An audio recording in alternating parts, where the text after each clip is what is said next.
What is going on? Welcome back to Jiu-Jitsu Outlet.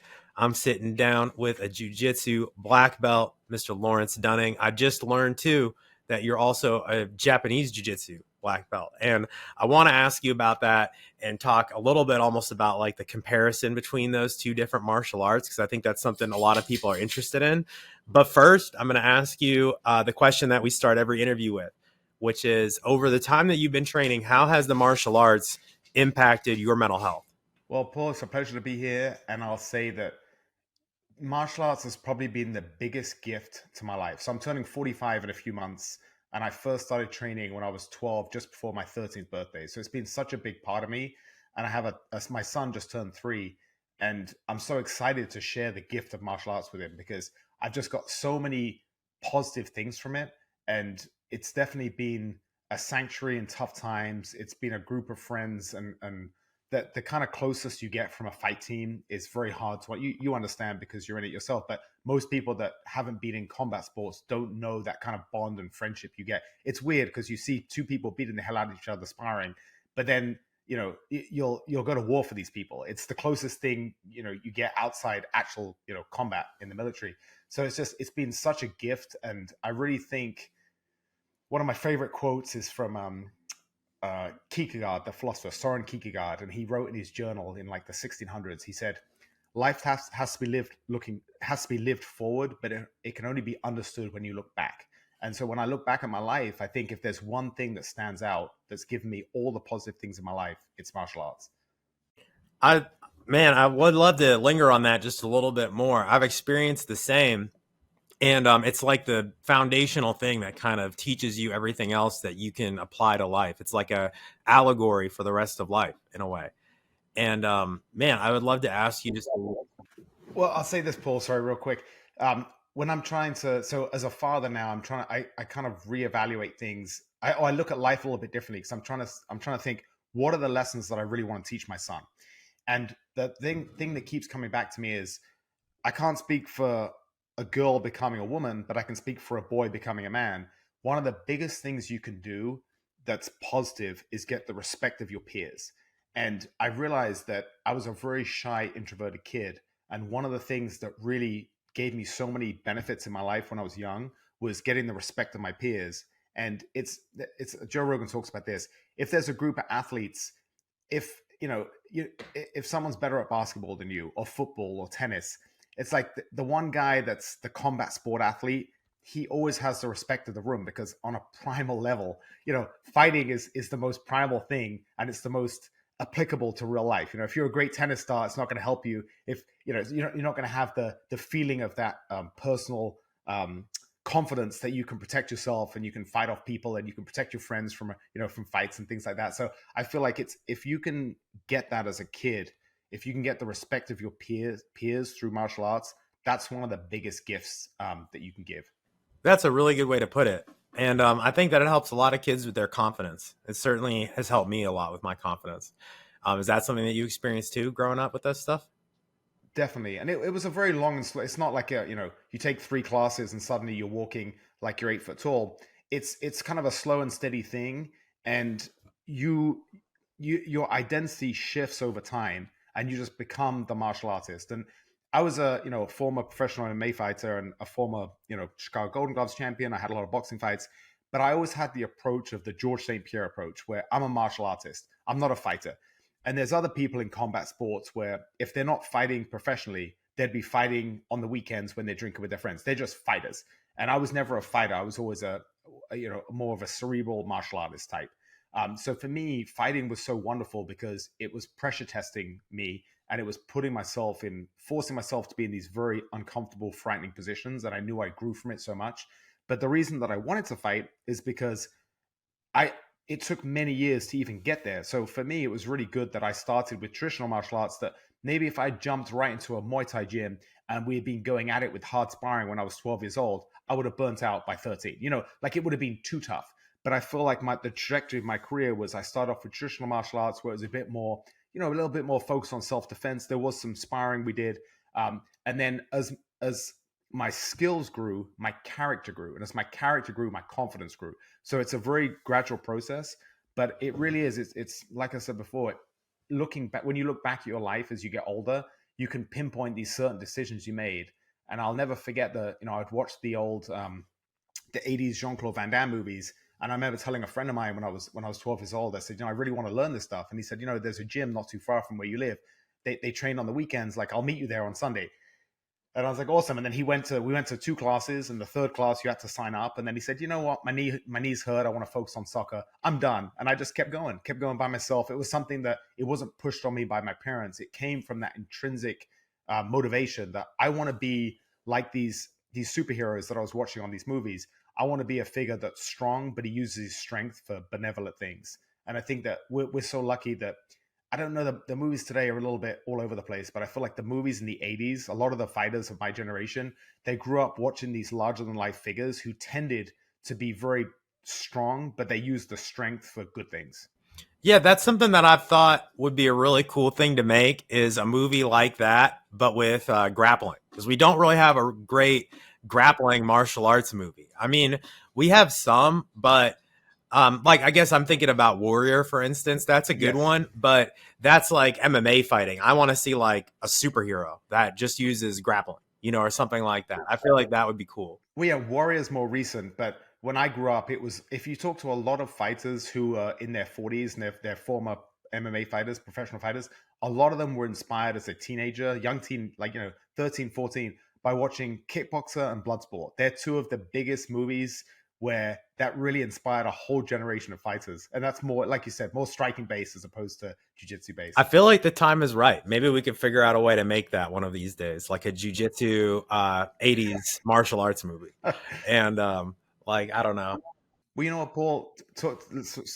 Well, sorry to cut you off, but you're right. The time is right because I look at the last couple of years. So many of my friends who have never done any type of martial arts or striking or combat or combat sports, they've got their kids into jiu-jitsu. So the growth of jiu-jitsu for the next generation is unbelievable. I see so many of my friends send me photos. Oh, my son just did his first tournament. He's 5 years old. It's so cool. So I've got this influx of friends who have never done martial arts, but they've got their kids into jiu-jitsu just for the reasons we're talking about, for that confidence, for the camaraderie, for all the physical aspects. It's almost like the bonus. It's really for kids. You want to give them skills and confidence that comes with the competence of learning an art. So I think all martial arts are great for kids and just in the sense of discipline, but I think that combat sport martial arts are just so much more realistic that if the training isn't too hard to burn them out, I think that's the best way. Yeah, I totally agree, man. And I wanted to ask you about this a little bit. I know that you also have a black belt in Japanese jiu-jitsu that you got when you were a kid.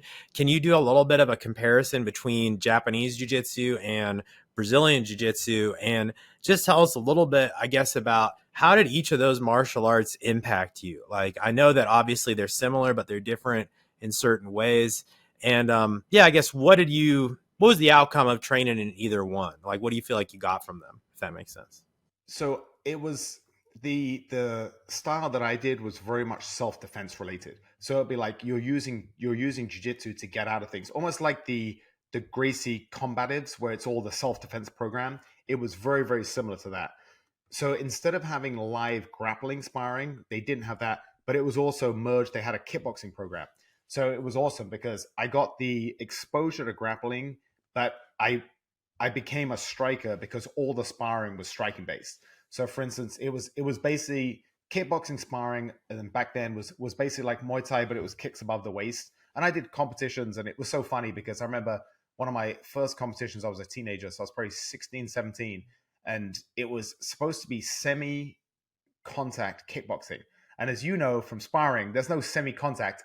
Like 10 seconds in, you're going as hard as you can. And I was a kid, I was a teenager, I hadn't, fully developed yet. And I was going against like men, 25, 30-year-old men. And it was tough. I did okay. I remember the last year I think I won based on, I realized that it was all cardio. And I realized these guys were physically stronger than me, and maybe the technique was comparable. But one thing I had was just if I trained cardio like crazy, I could just out hustle them over the rounds, and I actually had some good success from that.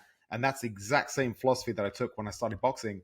When I moved to Chicago, it was 3 2-minute rounds. Doesn't sound like a lot to someone that's never boxed, but you'll be surprised. You'll see boxers who get halfway through that second round and they're out of gas. So I realized by doing insane conditioning, I could wear people out with just conditioning. So I actually got that from my jiu-jitsu and kickboxing days. But the jiu-jitsu was very much, as soon as I started grappling, and as soon as you add in the opponent resisting and also trying to get moves on you, like you and I do when we roll, it kind of goes out the window, because a lot of the Japanese jiu-jitsu is, you're not just, if someone grabs you, you're going to hit them first and then you're going to use their technique. So you can't really practice that full contact. So that's why I really think that the self-defense aspect of Brazilian jiu-jitsu now, which I would say is very similar to Japanese jiu-jitsu, the way it was taught back when I was a teenager.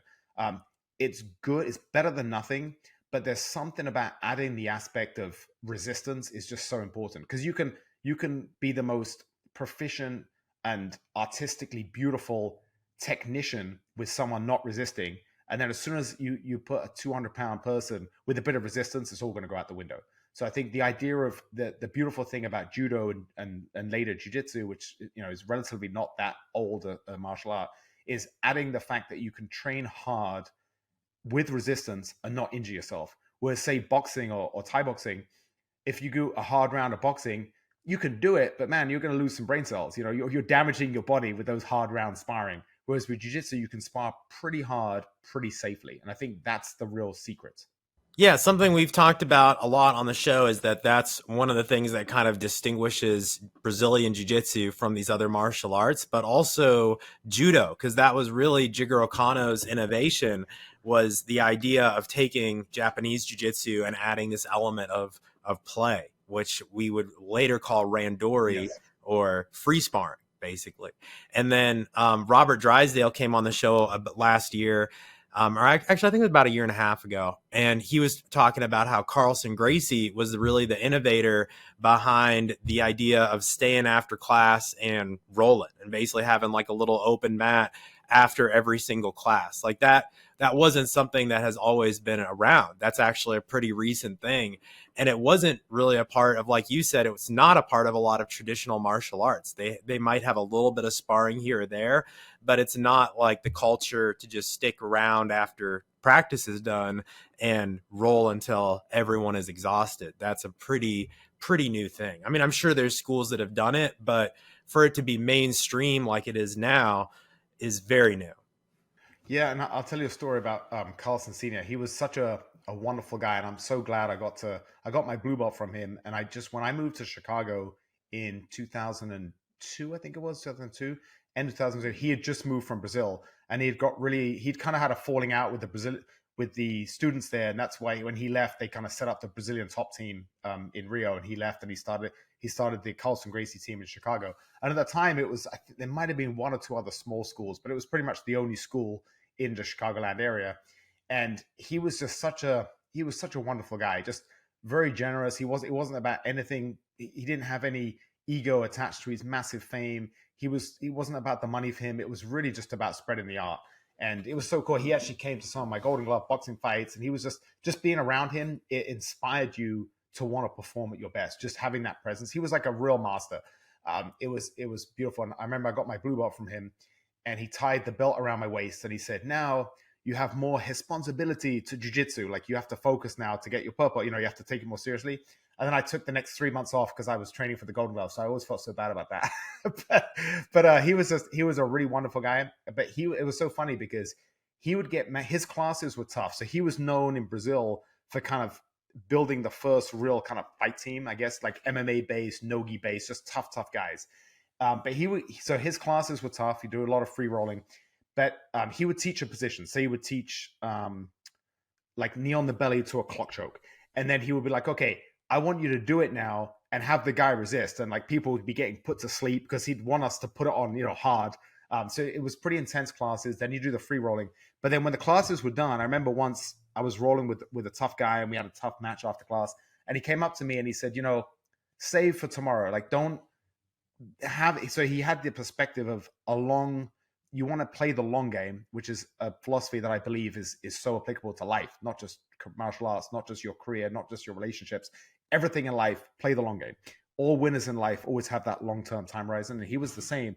he didn't want you to burn out, get an injury, or just train too hard and then not show up for 3 days. He wanted consistency, and he wanted you to always save a little bit for the next day. And I thought that was a really cool lesson.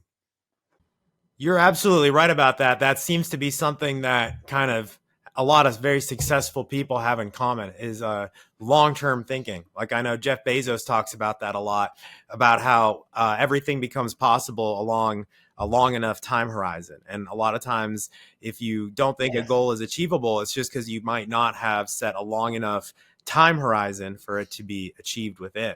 And a lot becomes possible when you think in terms of your whole life. So I'd like to ask you about that a little bit. Where do you feel like jiu-jitsu has helped you in your career as an entrepreneur? I know you're also into investing, right?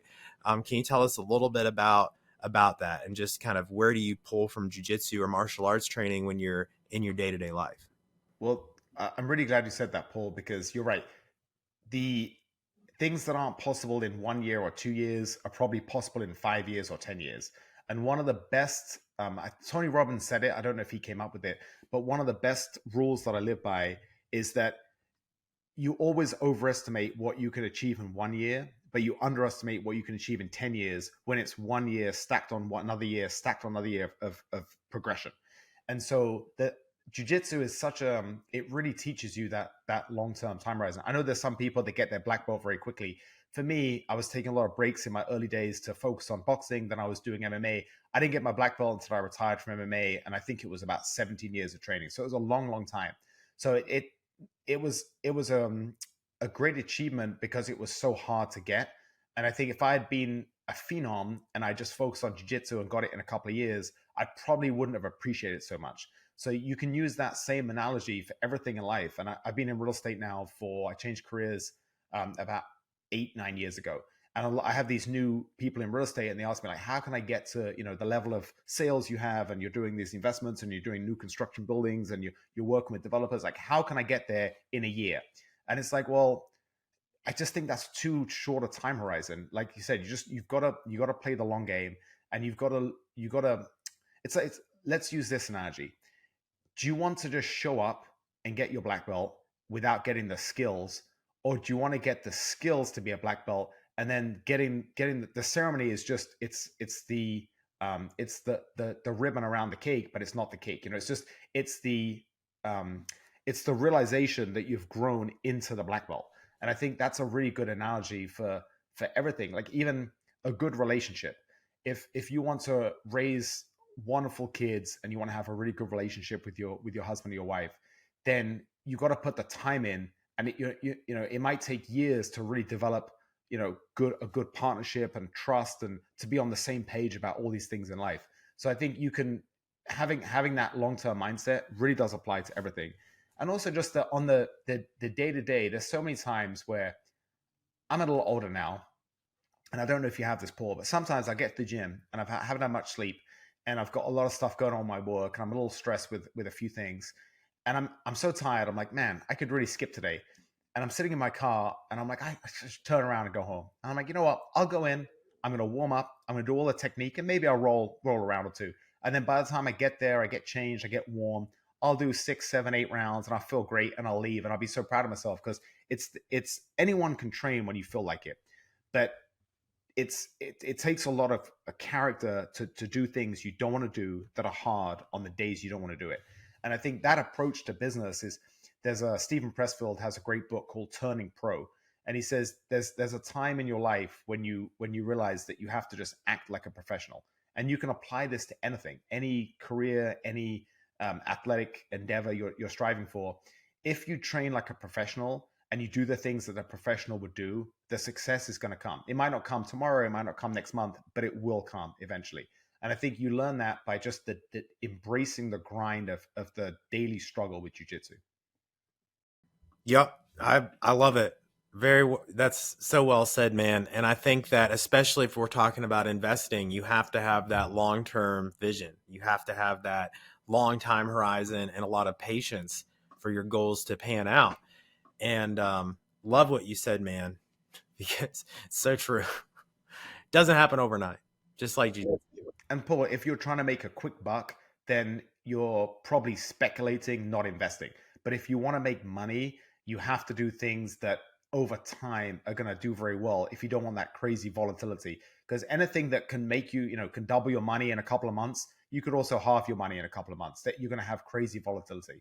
So yeah, investing is definitely something where, that Warren Buffett is the most famous example, and he's 90 years old and he's been investing since he was a teenager, I think, or his early 20s. So he's just used his long life, and he's played the long game the whole time. So that's I think it's a great lesson, especially in today's Instagram era, where a lot of people are living fake lives, right? People will rent a supercar for 2 hours, take a bunch of photos in front of it, and then pretend like they have a Lamborghini or something like that. We live in this fake world, and a lot of people have the misconception that success is easy. And of course, you have examples where people have extreme wealth quickly, but you also that's kind of the bias of the winners. For every 100 Bitcoin millionaires, you also have 100 people that lost their shirt buying the highs in crypto and getting crushed. So it's a good lesson to remember is don't be too impatient. And if you're young, the best advice for pretty much anything is to not focus on the result that you want, but focus on the internal skills that you can develop. And you can pick any career you want. If you just focus on the money and the sale, you're not really going to grow. But if you focus on investing in yourself and getting skills, you can find a multitude of people that will pay you for those skills. So I think that's kind of comes back to the jiu-jitsu analogy, is really invest in learning those skills. Don't think about a quick sale. Yes. I think you have to become this sort of undeniable energy, as they say. This idea of like, no, you're so skilled that there's no way that you're not going to succeed, basically. Yeah. And you know what, Paul, bring it back to, I'll give you another jiu-jitsu analogy. You can do everything right, like that Stephen Pressfield example of turning pro. You can really watch your diet, and you can do your conditioning, and you can take your supplements, and you can do your post-training recovery, and you can be hitting the gym, learning, really working hard in jiu-jitsu and working on your strengths and working on rounding out your game and attacking some of your weaknesses. And then you can go to a competition in 3 months, and you can go against an absolute phenom who flew in from Brazil, and he just absolutely smokes you. But that doesn't mean that all that time was wasted. So eventually, if you just keep competing, the cream always rises to the top over the long term. And Alberto Crane is a great example. He's a very famous competitor and instructor, fought in the UFC, won that, I think it was in the ADCC as well, like very, very top level competitor. And when he started in Brazil, he had some crazy amount of like tournaments that he lost the first round in. But over the time, he wasn't seeing the results, but he was developing as an athlete and a competitor.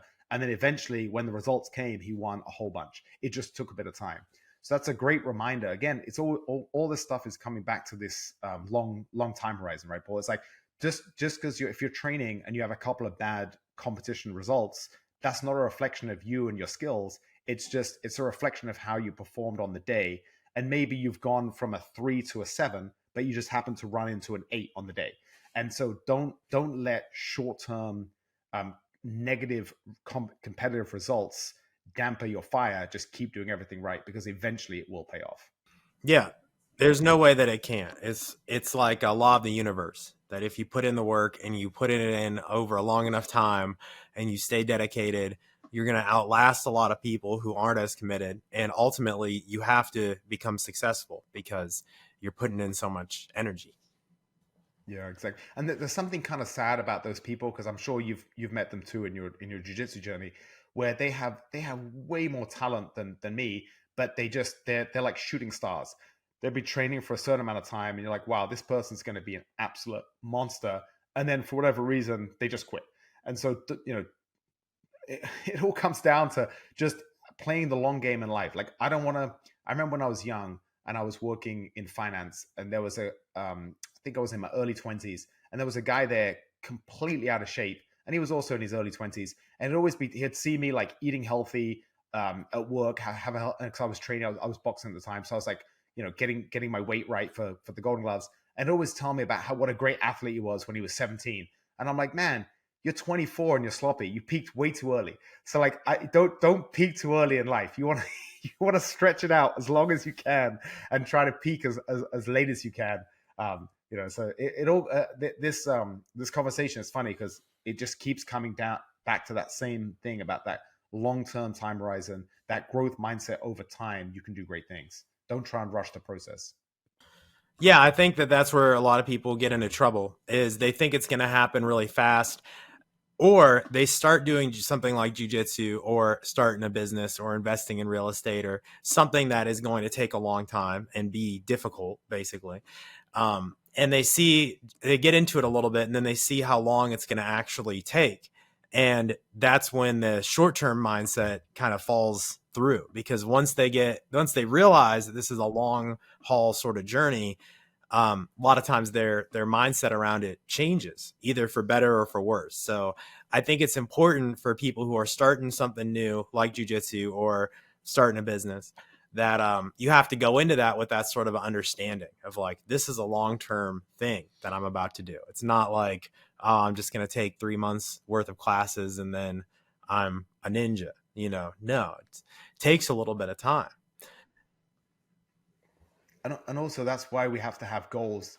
There's only a couple of belts in jiu-jitsu. You have blue, purple, brown, black, and there's a lot of years between the belts. So I remember when I started, and I remember writing down my goals many years ago.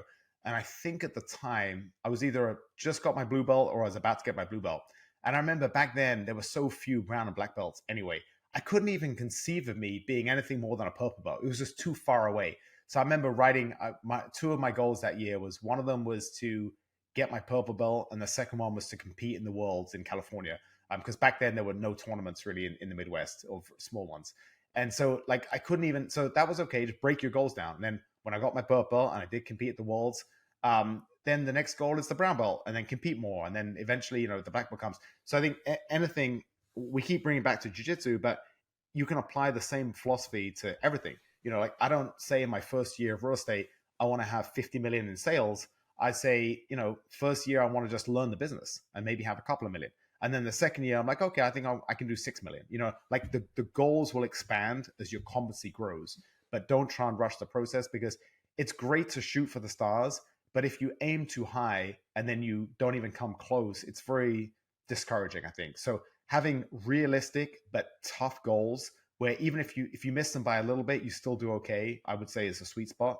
But I mean, there's no right or wrong answer to this. We have to decide what are our goals and how much are we willing to put in to achieve them.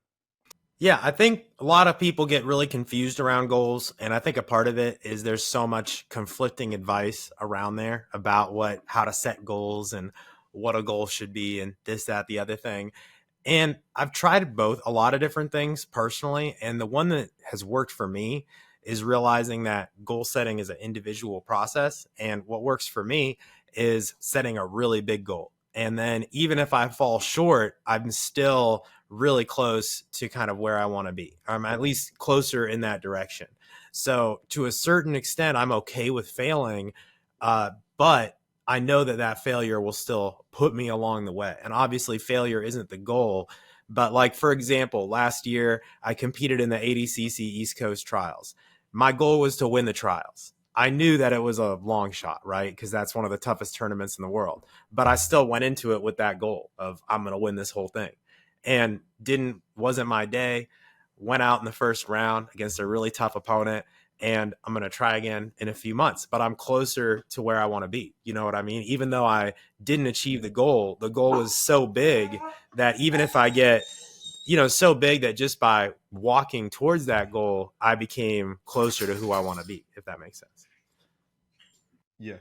No, completely. And listen, that's a testament to you, Paul, that you have a strong mindset, because you're not discouraged if you don't win the ADCC trials. And like you said, I mean, of all the goals in jiu-jitsu, that's an unbelievably tough goal. You've got so many professional grapplers in there, absolute studs. They flying from all over. So the fact that you're even in that pool competing is a win in itself. The thing with goals is, I think the secret is they have to be measurable. So like we were talking about before, if you say, I used to do this when I was competing a lot in jiu-jitsu. I won a lot just before I got my black belt. Was kind of when I was peaking. I was winning a lot of brown belt. I won the Nogi Worlds. I went to England. I won the British Championships, gi and Nogi. Didn't get a point scored against me all weekend. I was kind of on this great roll. And then I got my black belt. And of course, suddenly the pool is way deeper. And I've got these absolute legends, former world champions I'm competing against. And I had a couple of smaller tournament wins. And I had a lot of I guess not wake up calls, but I got to understand the depth of black belt competition. And these people have been a black belt as long as I've been competing, in jiu-jitsu completely since I was a beginner. So it was a very humbling. But if you say I want to win, these 6 tournaments, it's to an extent I don't love that because it's not really quantifiable. Am I going to get an adult world champion who's now decided to do the Masters division, like Rafael Lovato Jr. is doing the Masters divisions now, and he's going to crush me? It One thing I really like with jiu-jitsu is to have the goal of a certain amount of hours trained a month. So I've got a good friend of mine, shout out to my buddy Dan Hart. He has a school in the north side of Chicago, and he's really big on, he's like, okay, I want to train, 6 hours this week. So that's what, 12, 24 a month is about 4.5 weeks in a month. So say 28 hours. I want to add a few more. So I want to train 35 hours a month. That's my goal because that's quantifiable. Then it keeps them accountable. That's, X amount of days, this much time, because you can control that. You can't control if Rafael Lovato Jr. is in your division, So I really like that. So what you said is 100% right. You have to find what works for you. But I think so. What works for you is because you have a strong mindset and you're very focused on your vision. But for someone who might get a bit more discouraged with things that are out of their control, focus on the things that over time are going to make you better. There's no way if you're training multiple times a week and you're consistent every week, week in, week out, there's no way you're not going to get better. It's impossible, right? You're in that shark pit training with really tough people. Over time, you're just going to become calloused and better, tougher, stronger, more technical. So we have to find out what works for us. But I think the goal setting is great, but really having that goal, you have to step backwards. And if you're saying, I want to win the ADCC trials, then you're stepping back and you're saying, okay, that means I need to train this many times a week at my gym. I need to drive to a gym where you're getting tested, even if it's 4 hours drive, which you do, which is incredible. So I'm going to make these sacrifices. I'm also going to make sure my diet's on point. I'm going to take supplements so I can really physically perform my peak. I'm going to work on just sleeping better so my body can recover. I'm going to try to work on my mindset, my mental training. So you're going to step back from the big goal and you're going to try and break down what are your daily and weekly habits, week in, week out, in order to get there. And I think that's a really cool thing. So goals are great, but if you just have a goal and then you go about your normal life without having those daily and weekly habits, good luck achieving your goals. So there's a great book by James Clear called Atomic Habits, where he really talks about goals are great for setting intentions, but it's all about the daily and weekly habits. And I'm a really big fan of that because when you have the habits built in, like today, we're recording this on Wednesday. I just came back from teaching. Wednesday, there's a lot of demands on my time, but I know that Wednesday noon to 2 is when I teach and train at my gym. So there's no way that's blocked out of my calendar. And you have to do that with everything important. You have to block out what's important in your daily habits, and then everything else in your life has to fit around that. So I really like that philosophy of the daily and weekly habits in order to get to where you want to be for the long-term goal. Yeah, if you think about it, your habits really are what makes up and defines your whole day. That's how you spend your time throughout the day. So without your habit changing, no goal will ever be achieved. So Lawrence, this has been an awesome conversation. I really appreciate you, man. And the biggest thing that I've taken away from chatting with you is having a long vision for whatever it is, setting some realistic goals, figuring out how that all works for you, and realizing that your life is long, that more than likely you're going to be living pretty long, right? So obviously none of us know what's going to happen tomorrow, but statistically speaking, most people live to be relatively older. So take that into account, especially with your training, right? So set goals that are realistic and realize that it's a marathon, not a sprint. Lawrence, thanks so much for coming on the show. Before we wrap this up, is there anything else that you wanted to talk about, or just anything that you have on your mind related to mental health, jiu-jitsu, business, anything we've been talking about today? I'll say one last thing, and it's to do with success in anything too early. And I realized that I made a lot of money in my 20s in finance, and then I kind of took a sabbatical from my career, and I was fighting MMA, and I was very responsible with my money. And then I changed career in my mid 30s, and I had to kind of start from the bottom and build up. And I went through a long period of I was pretty bummed out because I got so much success in my 20s that in order to kind of rebuild, it was mentally very tough. And I read a great book. I think it's called From Strength to Strength. and it was just talking about this in terms of people's careers, and it was analyzing these uber successful people that had a lot of success, and then basically from their peak of their life or their career, the rest of their life was pretty miserable because they achieved this peak almost too early. So my best advice is just stretch things out as much as you can. And for me, my goals now have changed. I'm turning 45, and I hope to be on the mats rolling at 65. So now my goal has to be longevity and looking after my body. And I'm not trying to, win a big tournament at 47 and then break my body down and quit jiu-jitsu at 48. So I think trying to stretch good things out, and it kind of comes back to the goal setting. Like if you just had this incredible run of luck, Paul, and everything went together, and you won the trials, you go to ADCC, you win your weight, and you lose to Gordon Ryan in the absolute final or whatever it is. Like you just have this crazy run too early, straight away.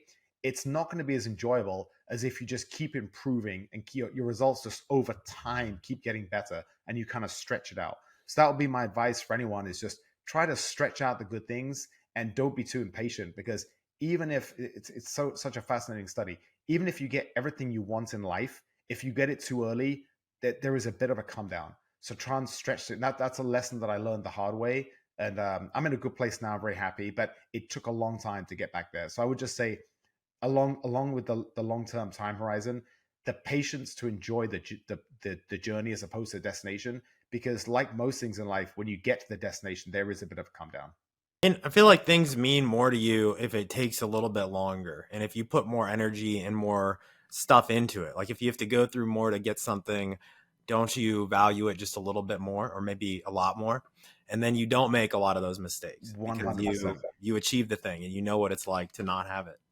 It's That's powerful. so true, Paul. Yeah, the nothing that we're proud of in life was easy to get, and that's one of the reasons that a lot of these lottery winners are pretty miserable in a few years, because they get this huge lump of money, but they haven't grown to really appreciate it. Whereas if you're struggling with multiple businesses and then eventually you get some amount of monetary success, you've grown and you can handle it, and you're going to really appreciate it so much more. So I think it's such a good lesson for life, is just try and be a bit of patient. And it's such a cliche, but at the end of your life, are you like, if I always look at, I start with the end in mind. So I look at myself, hopefully I live a long, prosperous, wonderful life. At the end of my life, am I going to care about prestige or money in the bank or titles that I won or all these things? No, I'm not going to give two shits. The only thing that's going to matter when all said and done is the experiences I had, the positive experiences with people, and the relationships in my life. That's all that's going to matter. So if you live your life backwards like that, you have to think, man, life really, it's such a cliche, but it's just so damn true. Life is about enjoying the journey. And too many times, this is for all the competitors out there in jiu-jitsu, so many times when I was competing, I didn't enjoy the process at all. I just wanted to be done so I could relax. And I remember I had this with all my fights, MMA fights. I'd get so much anxiety. I used to think, if I could just click my fingers and the last 4 weeks up until the fight and then the fight, be done with it, so I can just relax and I wouldn't have the pressure, I would do it. But now looking back, I'm like, man, there were some of my fondest memories of my life. And the only fight that I actually enjoyed was my last one, because I knew I was going to retire. And I'm like, I'm going to enjoy this process. And the whole thing, luckily I won, it went well, but the whole process from the ring walk to the night before cutting weight to the actual fight itself to the post fight, I actually enjoyed the process, and it was so much more memorable. And I remember being so pissed, saying, why didn't I do this from day one? So I think it's the same with jiu-jitsu. Like, enjoy the process, win or lose. Like, there'll be a day when you won't be able to compete anymore. And there's going to be a day, hopefully many, many years in the future, where you and I won't even go on the mats to train anymore. So we don't know when that day is going to be, but I know that every single day up until then, I'm going to really enjoy being able to do this. That's a really great point, man. I feel like it's something that people don't think about enough, me included, Likewise. for sure. But Lawrence, this has been an awesome conversation. I appreciate you coming on the podcast and sharing your story. Tell us, where can people find you if they want to learn more and follow what you're doing online? Paul, it was such a pleasure. Thank you for having me. And just my name, Lawrence Stunning, on Instagram. I'm pretty easy to find. And yeah, here's to many more years of us training. Let's try and stretch out the day at the last day we're going to have on the mats to be decades in the future, Paul. Agreed. For sure. Well, man, thanks so much for coming on the show, and I look forward to talking again and keeping up with you, man. Appreciate it. Awesome.